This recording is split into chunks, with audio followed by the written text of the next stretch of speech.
Thanks, Nate. Here with us today we have the 2012 Echoing Green Fellow, Toure McCluskey, to speak about his experiences applying for the fellowship and to answer some of your questions. Toure's organization, OKCopay, is a search engine for medical procedures that helps patients find affordable medical care. At okcopay.com, any user can quickly search for their needed medical procedure, compare local providers, and view actual prices. The service is free to customers and covers more than 70 medical procedures, empowering patients to find affordable medical care. Thanks for joining us today, Toure. We'll start with some questions. Okay. How did you prepare for the Echoing Green application? I actually took about 2 weeks to think about the application first. And really trying to be very tight with my message, because I know that I treated it like I treated applying to college and business school, where you have to put yourself in the shoes of a reviewer who has to read, hundreds, if not thousands, of similar applications. And the question for me, or the challenge for all of us, is how do you stand out from the crowd? Right? What is going to make that reviewer think, wow, this is something I need to learn more about, or rather they have a great innovative idea that can provide that big, bold impact. So a lot of it for me was in the preparation is thinking through what am I bringing to the table, and what am I bringing that is going to be different from the other person who might be working on a healthcare idea. At the end of the day, it is a competition for they can't provide fellowships for everyone that applies. Only about 1% will get that ability to get a fellow. So how do you stand out in the application process? So really thinking through is the first step. Thinking through what you bring to the table, how you differentiate yourself from others, and how is your idea different or innovative or an improved solution versus what's currently out there. And when you have that tight in your head, then you can move forward with actually answering those questions. But I would strongly encourage everyone to first think through, take a couple of days to think through what they're bringing to the table and how they can differentiate themselves from everyone, from the entire applicant pool. Thanks, Toure. That's really helpful. To that point, is there anything in that process that you found to be particularly helpful? So any, tips or mentors that you had that shared some advice with you that we can share with the crowd? Yeah, I would definitely advise talking to your friends, families, mentors, to see if you can get your message down in a compelling way. A lot of times when, at least for myself, when I'm an expert in the field of healthcare, that I tend to go drawn on and on about the intricacies of healthcare and healthcare policy, which might not be where everyone else is. So I think you have to first approach it in a new light. Someone who might be completely ignorant of your organization or of your cause that you're championing, how can you make it be compelling within the first 2 sentences? And that's sometimes very tight for someone who's been working in this field or working very hard and working on it for a number of years, but not putting themselves in the mind of someone who is hearing this for the first time. So I definitely encourage feedback from friends and family, and people who haven't heard your pitch before will be very helpful. Thanks. In terms of the greatest obstacles facing you as an African-American social entrepreneur, how have you dealt personally with those obstacles, and what were they? Yeah, I mean, I think it's some of the obstacles that I think most of us on the call will have had before, both professionally, or mostly professionally, right? So you will be just a handful of folks in the room. And then sometimes if you're going to, if you enter a room, you might be the only African American in that room, or They might be used to seeing, folks like you in the room. So it's more about, and part of that's also on myself as well. Just thinking that if they haven't heard someone like me before, then what will they be thinking about? And that's something that kind of goes through the African American psyche as you grow up. I think most of us are used to that. You just get through it by impressing people, right? So you put your best foot forward, and you show that you're the most qualified person and the best person to undertake a certain challenge, and you push through. I don't think this application process is any different than life for an African American. You just kind of push through it and impress based off of what you bring to the table. Thank you. That's helpful. In terms of looking for mentors who can help you through this process, where can African Americans really look for mentors, and are there networks or organizations that you found to be particularly helpful, and what mentors were particularly helpful to you? Mm-hmm. So I tapped a lot on my personal network, so people that I had come into contact in college, in graduate school, and then also in the workplace, and reached out to them. And a lot of times, if they didn't know the answer, they couldn't help them, they could put me in contact with someone who could.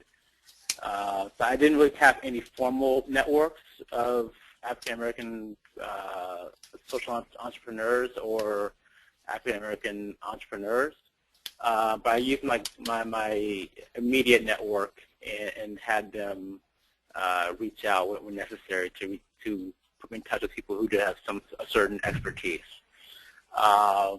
And I think that's just a great thing to do in general, because even as you're building your companies or your organizations, you're not going to do it alone.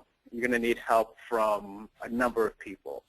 And so I think most of the business folks will tell you that networking is key, not because you do it just to fill up your LinkedIn account, but you're doing it because these relationships will help you build your company and sustain your impact over time. And introducing people, so I just encourage that in general. Use your network, let them know what you're doing, let them know what your goals are, and 9 times out of 10 they'll be willing to help open up their Rolodex and make calls on your behalf too. So I think one of the criteria of, or one of the things that they're looking for, one of the common traits that Echo & Green is looking for, do you have the ability to become a resource magnet? And part of that is using your immediate network effectively, but also can you bring others into the fold to help and recruit others to to adopt your mission. And that's just, that starts with your immediate network and getting them involved and asking for help. Thanks. Another one of the questions asked was, what skills should everyone be developing now to be successful in the field of social enterprise?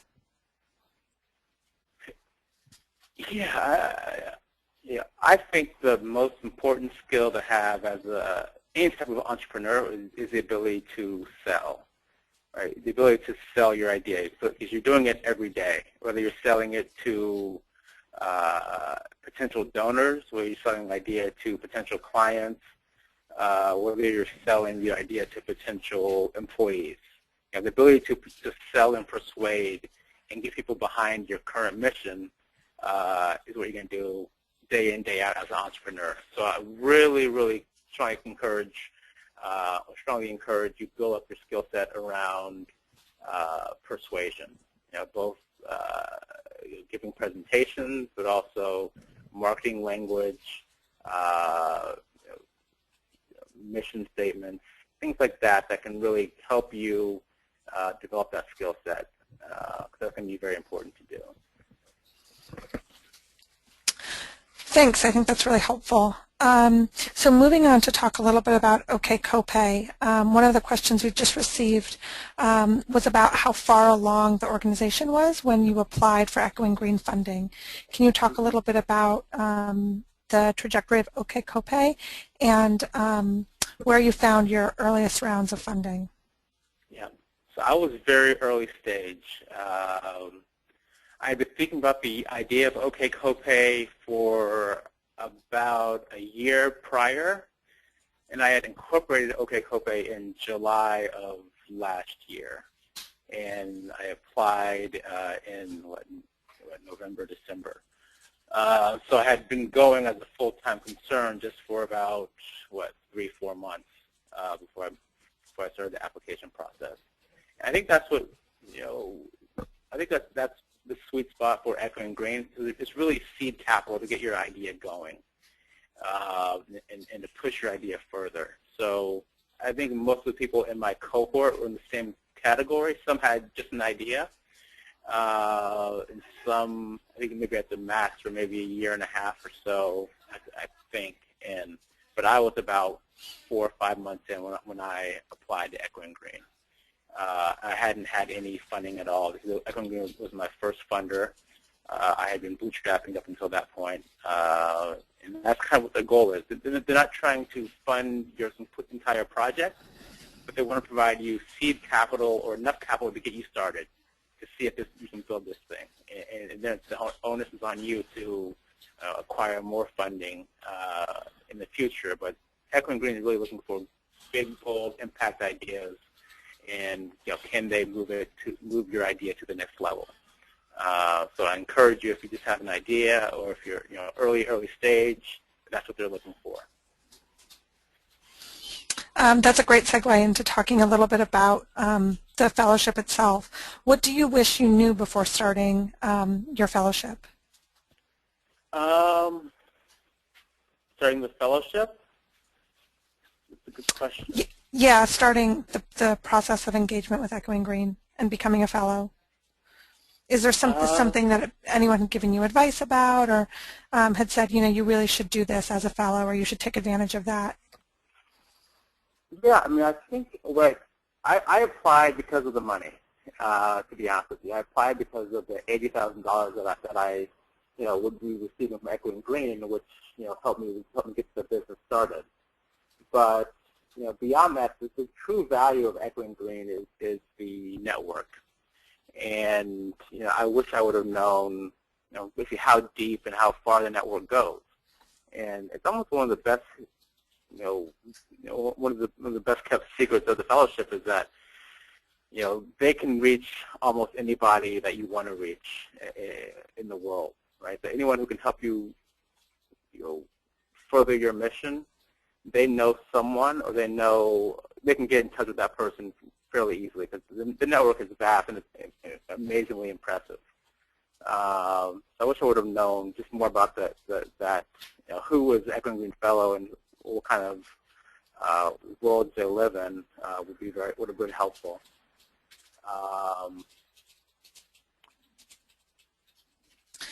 So you sort of already answered this question, but if you can speak a little bit more about how Echoing Green has helped you both personally and organizationally as you move from the startup phase. Can you say it one more time? How Echoing Green has helped you both personally and organizationally as you've moved from the startup phase of your organization. Okay.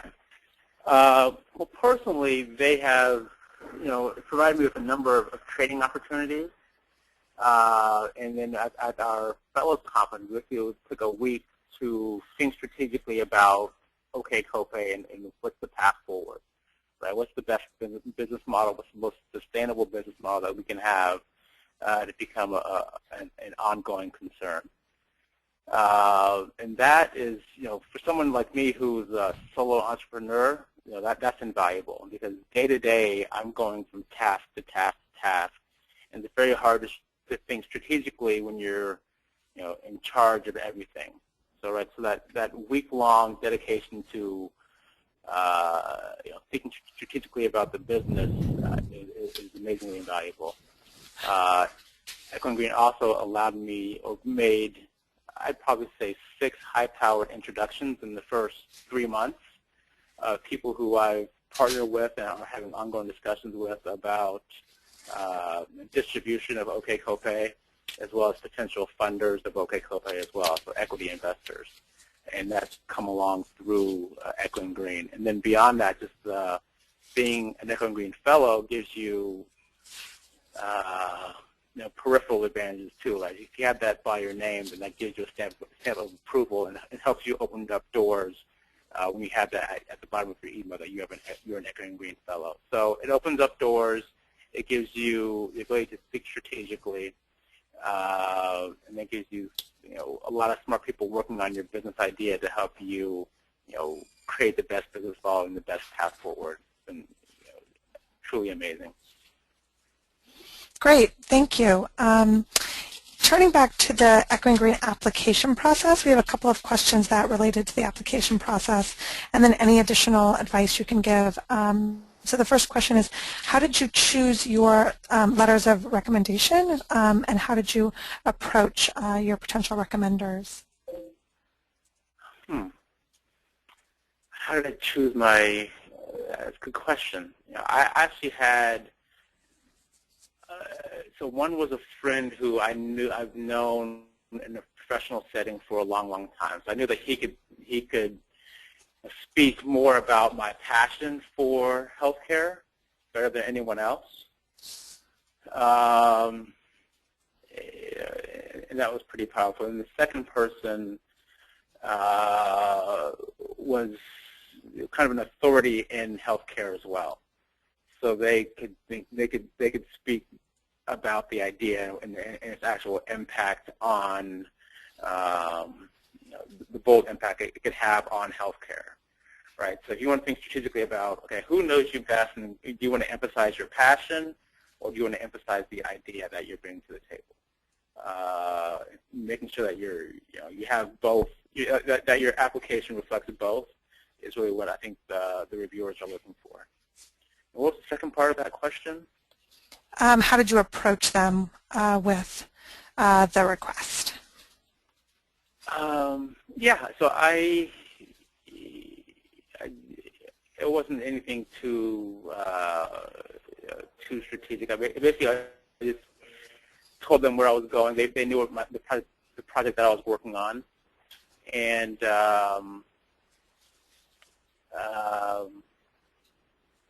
yeah, I basically just asked them, let them know this is how I'd like you to emphasize this piece, or I'd like you to emphasize these common traits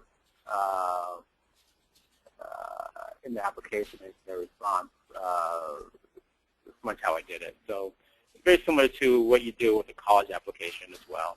Give them some guidance about what you'd like for them to communicate, and then let them know the background of the organization as well, what they're looking for. Great, great, thanks. That makes sense. Lastly, are there any resources or opportunities that you found when you were starting up your enterprise that you feel might be helpful to others starting up a social enterprise? Any resources you said? Mm-hmm, resources or opportunities. Yeah, I think the best resource is to call up or just to contact other entrepreneurs, right? So I had friends of friends who were Echo and Green Fellows, and I reached out to them, and they were more than happy to talk. And I think that's always a great resource that's not commonly taken advantage of. It's just direct contact with people who have gone into the process. So I'm actually happy to talk to anybody if they want to reach out to me about the process. And there's a lot of good materials online too about the process, and free business tools as well as free social entrepreneurship tools that can help streamline some of your work. That's always available as well. Great. Thank you so much, Toure.